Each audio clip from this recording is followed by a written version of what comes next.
Let's play some riddles. In 1990, a person is 15 years old. Or in 1995, the same person is 10 years old. How can this be? I will give you 20 seconds to guess this. How is it possible?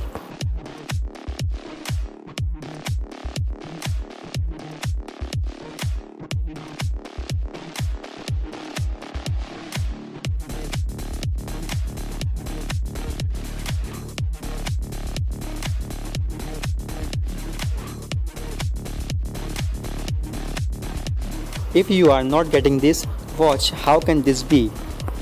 The person was born in 2005 before Christ. So the problem is solved.